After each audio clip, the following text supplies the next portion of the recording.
Yesterday, I mentioned that today I was going to talk about the COVID Mu variant, which appears to be even more contagious than the Delta variant. But I want to do something that I don't think is being properly done in many of the headlines that are being written. It appears as though Mu has already lost to Delta based on the information we have, and that the peak for Mu already came a month or two ago. The headlines about Mu are the exact types of headlines you would expect. Disaster, worse than Delta, more contagious than Delta, potentially looming dystopian situation. But what you actually have to understand is that it seems as though the peak of Mu has passed and it's not even going to overtake Delta. So let's look at a report from the New York Daily News. The headline, similar to many headlines we've seen. New Mu. Wow, that's tough. New Mu COVID variant now found in 49 U.S. states. Since being discovered in Colombia, the country of Colombia, in January, that's 9 months ago, the Mu variant of COVID has spread to nearly 46 countries and has made its presence known in Hawaii and Alaska. It has so far been found in 49 states, with Nebraska being the only state not to have a detected Mu variant case. Health officials believe Mu is even more transmissible than Delta and has the potential to resist vaccines. In the U.S., it has been in 49 states and D.C. California has reported the highest number of the latest variant with 384. 167 were in Los Angeles County. The identification of variants like Mu and the spreading of variants around the globe highlights the need for LA County residents to continue to take measures. This is why getting vaccinated and protections are so important.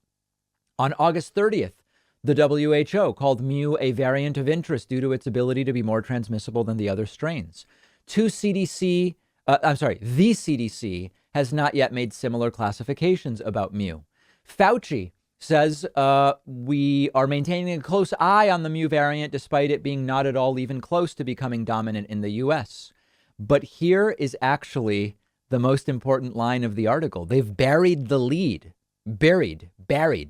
The U.S. saw its peak of Mu variant cases in mid-July, but case numbers involving that variant have been declining since, signaling either a weakening of the strain or indicating a worrisome future. So potentially worrisome if something even worse is replacing it. But this is a really important detail that is not being included in the sky is falling articles about Mu.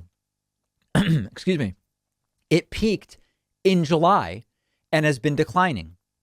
Delta continues to grow as a percentage of all cases. So when you look at the articles, more transmissible, of course, is concerning. Then the question is, what about more deadly? And often it takes a really long time to get information about that. You've got to track hospitalization, you've got to track death rate, etc. But it appears as though we have already passed the Mu peak. Now, why they say worrisome is if something even worse is ultimately going to be what knocks out Delta and becomes dominant. But I actually think that on this issue, a lot of corporate media have been spreading a lot of what we call FUD, fear, uncertainty, and doubt. We appear to be beyond the peak of Mu. Delta remains dominant. And if we have growing overall immunity, I'm not going to use the term herd immunity because we seem to be still far from that. But if we continue to grow the number of people with some level of protection, Mu to beat Delta will need to find enough people with no protection in order to start grabbing a bigger and bigger foothold. So of course we watch it. But that last line, Mu appears to already have peaked in July and is declining, should really be further up in the articles. And I know dozens of people have been emailing me about this. And this is the most important piece of data we have so far appears to have peaked in July. Let me know what you think. You can find me on Twitter at @dpacman. We will take a break. After the break, Biden's approval continues down. As we predicted, what's going on? We'll talk about it in a few moments. One of our sponsors is Sheath Underwear. It is the hottest part of the year right now. If you're a guy who wears traditional underwear, you know about the sticking and the rubbing and the chafing. Not something you have to worry about with Sheath Underwear, which is designed with multiple ergonomic compartments in the front, which prevent skin-on-skin contact, keeping everything separate, dry, cool, and comfortable.